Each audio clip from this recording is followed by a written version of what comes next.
Informação que acaba de sair, os Estados Unidos, o governo americano impõe nova tarifa ao Brasil, agora de 12,5% por conta aí de trabalho forçado. A gente lembra que os Estados Unidos estavam avaliando essa questão de aplicar essa nova tarifa a produtos brasileiros e essa nova tarifa de 12,5%, portanto, se refere à acusação de que o Brasil seria ineficiente no combate ao trabalho forçado, uma decisão da Casa Branca fundamentada numa investigação aí do ISTR, que é o Escritório de Representante Comercial dos Estados Unidos, uma investigação que foi finalizada no último dia 2 de agosto, e a nova tarifa vai substituir a taxa global de 10% que foi imposta, foi administrada pelo governo Donald Trump em fevereiro deste ano e agora chega ao fim na sexta-feira, dia 23, então vai haver essa substituição de 12,5%. Já vou jogar de novo para a Ludmila para ouvi-la, Lud. A gente já estava repercutindo a questão dos 25% sobre determinados produtos brasileiros. Foi essa imposição que foi o resultado da investigação da seção 301, mas havia também o risco da imposição de uma nova tarifa de 12,5% agora, confirmada pelo Escritório do Representante Comercial dos Estados Unidos, o USTR. Pois é, a notícia fresquinha aqui, breaking news, né? Bom, vamos tentar explicar esse negócio dessa tarifa sobre os trabalhos forçados. Inicialmente, a imprensa começou a divulgar que o Brasil estaria sendo investigado, junto com outros países, sobre essa ocorrência de trabalhos forçados. Eles não estariam se esforçando para combater esses trabalhos e, por isso, o Brasil estaria sendo investigado. Depois, a notícia mudou um pouquinho e eu passei a perceber que a imprensa noticiou como sendo que, na verdade, não era que o Brasil estivesse sendo investigado por ele estar praticando trabalhos forçados. Seria porque o Brasil estaria fazendo negócio, né, comprando e vendendo, importando e exportando, com países que, esses sim, que praticam o trabalho forçado. Então ficou ali uma narrativa um pouco estranha. Eu falei, bom, como é que eu resolvo isso? Eu fui na fonte primária, eu falei, vamos ver o que está dizendo o relatório do USTR. Então eu abri lá o relatório e fui ver o que eles dizem. Aí tinha um monte de país lá e eu fui na parte que dizia respeito ao Brasil. E o que eu descobri ali? Que, na verdade, as duas coisas estavam correndo em paralelo. Mas 99% se referia ao comércio entre o Brasil e países que praticam o trabalho forçado, e não o Brasil como sendo o praticante do trabalho forçado. Entretanto, tinham ali uns 5 ou 6 parágrafos, uma coisa pequena, que falava do ponto específico do Brasil, em que ele sim, o Brasil, não estava se esforçando nisso, no seu ambiente interno. E o que me chamou a atenção foi o quê? Esse relatório se referia especificamente ao setor da carne congelada. Então, olha só, o único setor mencionado como sendo o brasileiro praticante, né, ou supostamente praticante de trabalho forçado, seria o setor da carne congelada. Não falou de outros setores, não falou de laranja, não falou de arroz, não falou de café, não falou de nada, falou de carne congelada. E veja, olha que ironia, a carne foi um dos poucos produtos que ficou de fora do tarifaço. E foi o único mencionado nesse de agora, dos trabalhos forçados. Então aí eu vejo, será que tem um dedinho aí dos irmãos Batista, da JBS, porque é um lobby fenomenal. Você ser o único mencionado nesse dos trabalhos forçados e ser um dos poucos que não foram sancionados lá no outro da seção 301. Isso me pareceu muito curioso. Eu tive que ir na fonte primária para descobrir isso. Impressionante.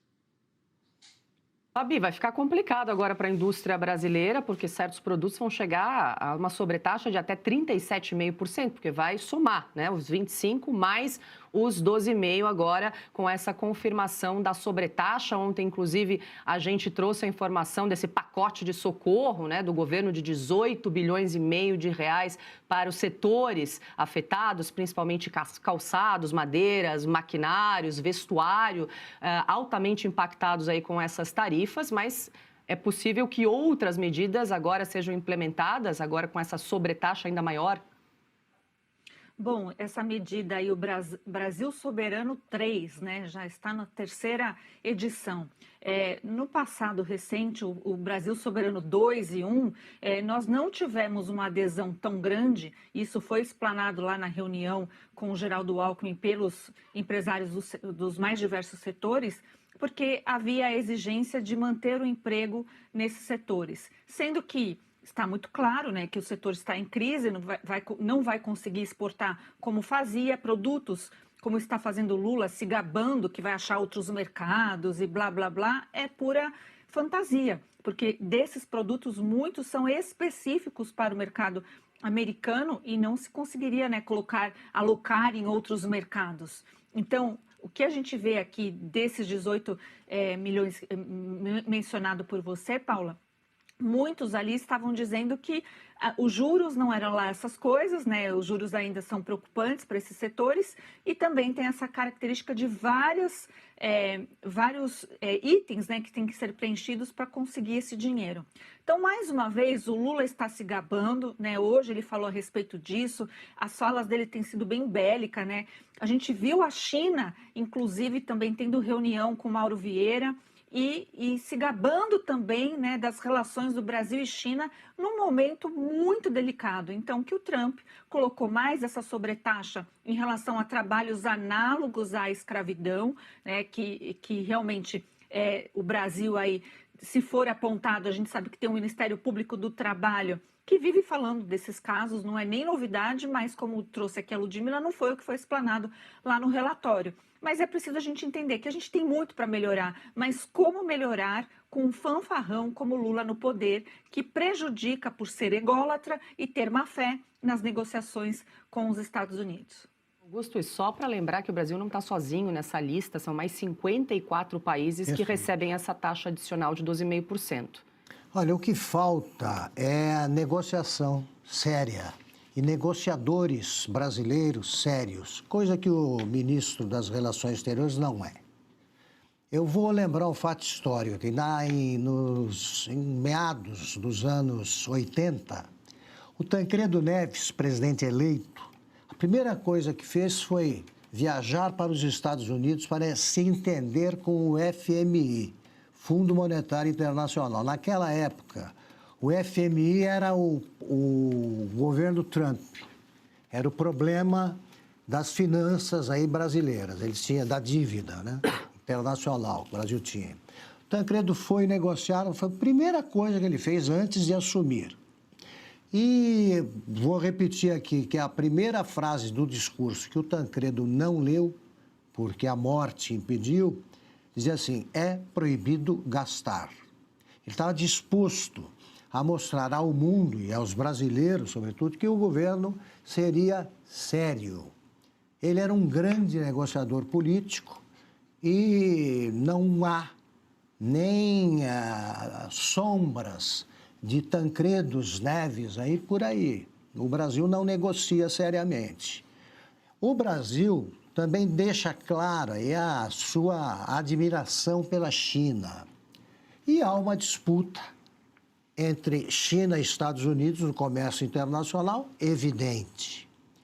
Portanto, ao fazer isso, ao se mostrar um parceiro feliz, né, da China, o Brasil atrapalha as relações com os Estados Unidos. Até vigaristas, como foi mencionado aqui, como os irmãos Batista, eles conseguem algum tipo de entendimento negociando.